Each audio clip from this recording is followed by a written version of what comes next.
Hello, beautiful people. Welcome back for another Transmission Tuesday. If you're in the Healing Matrix, it's Tuesday, which means that we talk about a subject of either energetic relevance or healing relevance or something along those lines. It's daytime now, so hopefully the lighting will be a little bit better than it was in the last moon reading. But today I wanted to talk about energetic grids and ley lines. We hear this term energetic grid quite a lot, and there is a different use for it. There's one term that can be used to describe an energetic grid as a type of system that you create around yourself when you're doing a healing meditation or a protective meditation. And there's also crystal grids, which are geometrical structures that you can create with crystals when you're manifesting. They're very powerful, they're very effective, but neither of those are the lesser known concept of an energetic grid, as where I'm referring to the energetic grids that exist on the planet. And in order to understand energetic grids, we have to understand ley lines. Now, again, if you're listening to this, it means that you probably have a relatively open mind or an open heart, or you there's a part of you that knows that there is truth to what I'm saying. And I'm going to say, or I'm going to preface that, a lot of things that have to do with metaphysics and spirituality aren't always accepted by the common scientific culture. So, for example, there are a lot of books on ley lines and a lot of research done on ley lines, and still it's not really accepted by the common scientific and archaeological community and sort of professional world there. So I'm just going to preface with that. But ley lines were a term and a concept that were first sort of coined in a more funneled sense by this archaeologist called Alfred Watkins in, I believe, the mid-1800s in England. And his sort of revelation or his sort of connection with the land was that in between sort of sacred sites in Britain, this was just in Britain at the time, and sort of connecting through sacred sites and like structures and landmarks on the British landscape, there was this sort of structure of alignment where a sacred site would be here, and then there would be a significant landmark here, and then there'd be a significant landmark here, and they created this sort of specific alignment and sort of like mathematical grid in a sense, or sort of mathematical series of lines and triangles and other sort of shapes like that. And that was in the UK. And then if we sort of flash forwards to what we know now, or apply that concept to a global scale, there is a concept that many significant historical places and many significant spiritual places in the world are all connected by these lines of energy. And if you see it on a map, if you follow me on Instagram, I posted a photo of it on Instagram, that sort of creates this wave of energy. And it makes perfect sense when you look at it, because it sort of demonstrates the pulse of the planet and how the energy, or how the planet has this sort of pulsation of energy. And really all these sites are doing are connecting points of contact. And this same concept is referred to in other cultures. In China, they're referred to as the dragon lines. And through the research I was doing, they don't mention which indigenous cultures have referred this to, but I assume it was written by a North American, so I assume that they're talking about North American indigenous culture, that the same concept is referred to as spirit lines. And for an example, the main pyramids in Egypt, Machu Picchu, Angkor Wat, and Stonehenge in the UK are all examples of sites that fall under this sort of energetic ley line system. And it really just encompasses the fact that the earth holds energy in a specific way, just like our bodies do. You know, we hold energy in a specific way. We have chakras, we have energy centers. You know, if I often say this with clients, if you have a repetitive injury that is always on the same side and always on the same place, it's often an energy deposit. You know, your energy is always going to that place because it's either been broken in the past, so the energy has a place to escape, or it is always sending energy there because it needs attention. But just like how living bodies and breathing bodies have energy sort of hotspots, so does the planet. And why is this relevant, or why is this important? Well, actually, I guess before I jump through to that, I'll talk about grids. And the funny thing is they're sort of a much smaller concept of ley lines. But basically, when you have your ley lines, from the points where they cross, from those sort of energetic hotspots, you also have a smaller grid that sort of expands out. And these vary in size depending on where you are.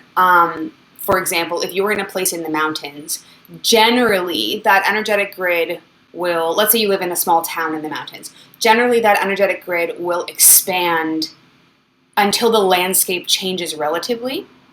So, for example, you know, maybe you live in Nelson, BC. For those of you who've never heard of it or are overseas, it's a small ski town in British Columbia, and it's got quite a strong energy to it. And I've actually never been there, but this is what I imagine, and this is what would fit with the theory. So Canadians, you can sort of vie for whether this is accurate or not. But in general, you know, the most amount of energy is concentrated in the town or where the most people are. And the grid of the area would expand past the actual name of the town. And it would go a little bit further, a little bit beyond, you know, encompassing maybe a neighboring town or two, until the landscape sort of changes in a relative fashion. And for those of you who are sensitive to energy, this is really obvious. It's really obvious when you're feeling an energy in a place and then you get to a point in your drive or you get to a point on your journey where you kind of feel this like, okay, things either feel different or, oh, I kind of feel lower. Like I don't feel as up as I did when I was back there. And that's just the symbol of a grid, like a grid line, and it's shifting into a different energy. So, back to why this is important. Energetically, it's most important because we want to, as people, live in places where we're going to thrive. And if we live in a center that, I'm going to use Byron Bay, for example, in Australia. Byron Bay exists on a belt of obsidian. It also exists in a triangle, with two other sacred indigenous sites of the Bundjalung Nation. And as a result, that place is really intense. It's got a lot of energy, it's got a lot of stuff going on, it attracts very interesting people. At the same time, there's a lot of art, there's a lot of music, there's a lot of really beautiful things happening, but it is a bit of a pressure cooker. And you will meet people who live just far enough away and just outside of that specific area, and they love living there. And as soon as they go towards Byron or they go into Byron, they feel this sense of anxiety, or they feel the sense of intensity, or maybe they get sort of scooped up by the energy and they end up sort of in this situation that they don't really mean to be in. And, skeptics can just excuse this as it being a city thing, it being a busy thing versus a not busy thing. But there are plenty of places that harbor an intense energy without it being particularly busy. It just depends on where it is energetically and what the relationship to that place is with the land around it. So if you are somebody who's very sensitive to energy, maybe you don't want to live somewhere that is next to like a sacred warrior ground that'll have this sort of really intense, really dense energy to it. Or in a place where, like in the East, for example, where I live on the East Coast of Canada, the grids are very rigid, and it's sort of like there's not a lot of expansiveness and openness, and it's not as easy for things to sort of be picked up and be created as it is on the West in San Francisco, where the grids are much more spread out and are the energy there is kind of more fluid, and I can talk about that in a different video. But you want to be living somewhere where it is compatible with your energy, and getting your Vedic astrology done, where you can sort of get an idea of whether living by rivers or living in the forest or living by the ocean is good for you as well, is also helpful. But do some research. There are plenty of websites you can look up, like astrocartography or energetic meridians on Google, and maybe do some research and map out where you've lived and see where lines cross and where things are in alignment for you specifically. Because if you've constantly been attracted to really, really intensely energetic places, but you also feel exhausted all the time, then maybe that's a significant or a sign that you're being pulled to those because you needed that transformation or you needed that constant stimulation. But maybe it's also a sign that you're being attracted to somewhere that's not good for you and it's not sustainable for you, and it's time to shift out of that. This also, in my opinion, is partially what attributes to like the vibe of a place. If we have this sort of energy or this sort of place that lands like right at the top of one of the ley lines, or it lands right at a connector point, then there's going to be a lot more energy concentrated there, which means it's going to be feeling a lot more intense and have a lot more going on. But let's say you live somewhere that is kind of in the middle or not really connected to any of the major points or the major intersections. It might feel relatively peaceful. It might feel relatively slow, but it could have a completely different energy than the parts that are on those intersections. So I hope that gave you a little bit of a tidbit of what ley lines are and what energetic grids are. I have an announcement. I'm starting a full moon circle ceremony every full moon on Zoom. It's by donation. I haven't done the landing page yet for it, so that will be up probably within this week. But if you're interested in sitting in ceremony with me and feeling like you can go into the new moon or the full moon without feeling totally blindsided, or without feeling sort of subject to the waves of the full moon, join me in this circle. It'll be really beautiful. I haven't held circle in a little while, so I'm really excited to do it. You can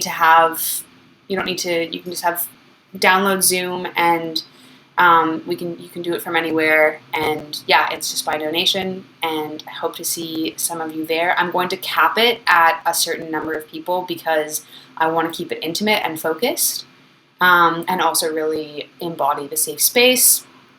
All people are welcome, no matter who you are, and I hope to see you there. And as always, if you're on YouTube, please like the video or subscribe, leave a comment. And if you're in the Healing Matrix, thank you so much for being a part of this community. I really appreciate it. Drop a comment below with your reflections, especially those of you who are sort of more geography-based. I'm interested to see how you feel about this concept, and I hope you all have a really beautiful Tuesday. Blessings.